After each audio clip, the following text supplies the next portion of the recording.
Area this morning, fireworks exploding out of a semi-truck after that huge pileup in Kalamazoo County. More than 100 vehicles were involved in the pileup on I94. At least one person was killed, dozens injured. We have continuing team coverage tonight. First, though, we go back to Fox 17's Darren Cunningham for the latest updates on this crash. And Darren, we're hearing it's going to take another 14 hours to get this all cleaned up. Yeah, it's a long time, Michelle, and right now the smoke is still going. Take a look right behind me here. It might be difficult to see that smoke because it is cloudy, but it's been billowing for hours. The Kalamazoo County Sheriff told me crews are now working to put out car fires. As we've reported, there are two pileups on both sides of the highway, causing a semi to burst into flames. Next to that burning semi, another truck was hauling fireworks. Look at what happened while we were shooting video.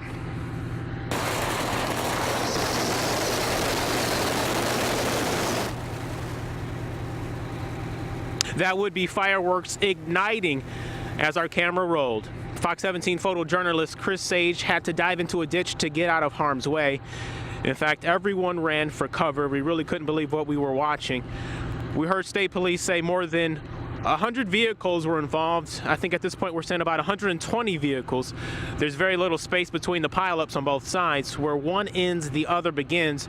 Sheriff Richard Fuller told me it's not clear why a second pileup occurred, but he suspects it was a domino effect on both sides of I94. This is I94. This is not the first pileup we've heard of, unfortunately. Right. In your years of experience, just talk about this. What is it about this stretch? In this stretch, I've worked out here for over 26 years now, and in this stretch, what we have found is that you're in a wind tunnel. I mean, right now you can feel the wind. You can probably see it pushing against all of us, and the wind pushes straight on down I-94. So that has its own problems. Sometimes it's icy because of that. Sometimes it's just wind blown where you can't see the road, and so any of those conditions could be a contributing factor to today's crashes. And Fuller says that county and area agencies do what they can to prevent something like this, but because of nature, sometimes there's just too much to overcome and the roads become icy. Now we're told that roads will stay shut down, as you mentioned, for about 14 more hours or so as investigators comb this catastrophe. I also want to point out that there was or still is concern as to whether there are more victims within that crash site because they're so focused on trying to put out that fire right now. So I guess we'll learn more as the evening goes along. But for now, reporting live in Kalamazoo County, Darren Cunningham, Fox 17 News. All right, Darren, thanks for that. We'll see you again next hour. And we continue our team coverage right now with Fox 17's Paul Cicchini. He is live for us at Galesburg Augusta School, where some of the victims were taken. So, Paul, how many people are we talking about there? Yeah, Michelle, we're at the Augusta the Galesburg Augusta Primary School, elementary school here, and it's believed that about 150 people or so were brought here initially, several busloads of people. If you want to take a look behind me, you can see some people still milling about, and you know, they've been coming in and out in these hours after the crash. It's unknown, of course, exactly how long this whole process is going to take, because as you heard Darren mention, could be upwards of 14 hours before that crash investigation is complete. Now, right now, MSP is still taking accident reports. Medical staff is evaluating some of the victims still here. Others are just warming up, getting something to eat and or drink before they get a ride home or word on when they might be able to collect their vehicles, if it can be driven away at all. So no word on exactly how long this is going to take, but the Red Cross says they will be here as long as is necessary. Now, we had a chance to speak with some of those people involved in the crash, including a pastor from Battle Creek. It just happened so fast, really. You're really not thinking too much. It was just kind of just watching a semis, two different semis, one just sliding right by you. You're like, no, don't hit me. And I believe, yeah, God's always watching out for us, so no doubt about it. So, today for sure, walk out of something like that and narrowly miss a semi just running over the front of your car by about 10 feet and getting hit and walking out with not a scratch. It's so by the grace of God. So. Now, again, it's unclear exactly how long this warming shelter will need to be open, but it is going to be open as long as is necessary to make sure that everybody who is here coming in or out will be taken care of, and that they will have either a ride home or some form of transportation to get back to their vehicle wherever it may be. Of course, the Red Cross of Kalamazoo and Battle Creek and Michigan as a whole is here on scene, and you know, they are prepared on call basically for disasters just like this one. Of course, they're always accepting help. So if you want to make a donation, of course, they're always accepting monetary donations, and any opportunity that you might get to donate blood, of course, they will accept that as well. We'll keep in touch here and bring you another update as soon as we get one. For now, we are live in Kalamazoo County. Paul Cicchini, Fox 17 News. All right, thanks, Paul. We continue our team coverage now with Jessica McMaster, who spoke with a witness earlier today. She is live for us once again near Galesburg. Jess?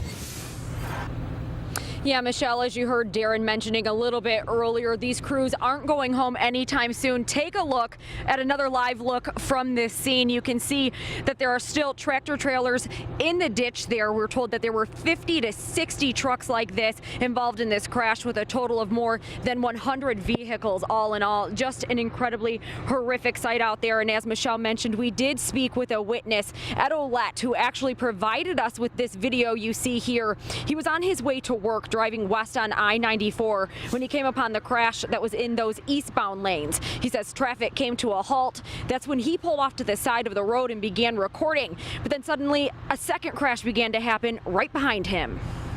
Everybody kind of stopped and was just kind of looking to see what's going on.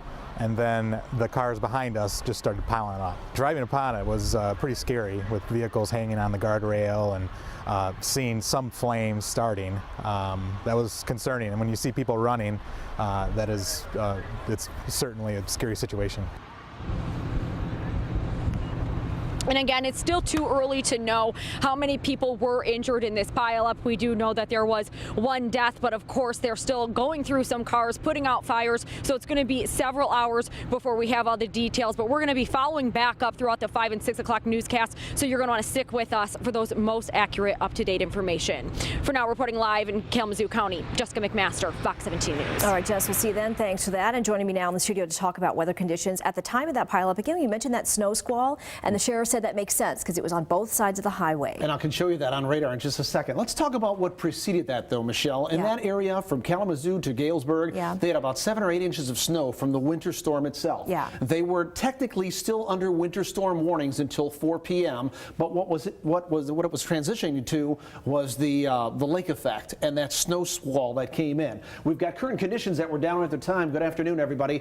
There is no Galesburg official National Weather Service reporting station, so we go to the closest one, which was Kalamazoo and Battle Creek, because Galesburg is between those two. At 9 o'clock this morning, it was 14 degrees in Kalamazoo. It was 17 in Battle Creek. It had a wind chill of 1 below in Kalamazoo, 3 above in Battle Creek. So you can extrapolate that between the two in Galesburg, temperature would have been around 15 degrees. Why is that another important factor? Because once you get below about 17 or 18 degrees, the salt really doesn't do a whole lot. We had westerly winds at both reporting stations at about 14 miles per hour and a visibility at about 3/4 of a mile until you see the radar. This is radar from 8:30 in the morning till about 9:15, 9:30. Here's Battle Creek, there's Kalamazoo, there's Galesburg. This is I-94. Look at that dark blue band of lake effect come in there, creating a snow squall, whiteout conditions, and probably reducing visibilities to around 0. Let's zoom in a little bit closer. This is the section that we're talking about. And look, we'll stop the radar.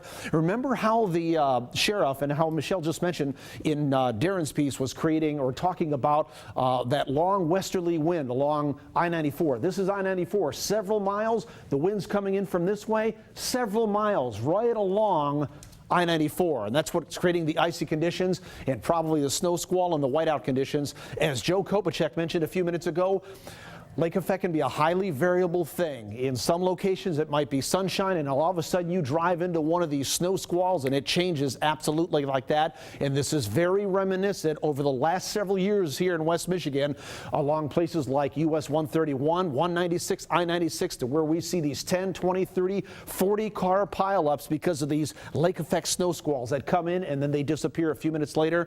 Obviously the damage was already done there with people not being able to stop, and of course this was all preceded preceded by the roads already being snow covered and icy from the 7 or 8 inches that we had from the actual system itself. We'll talk more about this coming up in the 5 o'clock hour. And if you want more on my analysis from a meteorological perspective of this car pileup, I've got a story posted with all the details we just went over. If you go to fox17online.com or check our Fox 17 Facebook page. Michelle?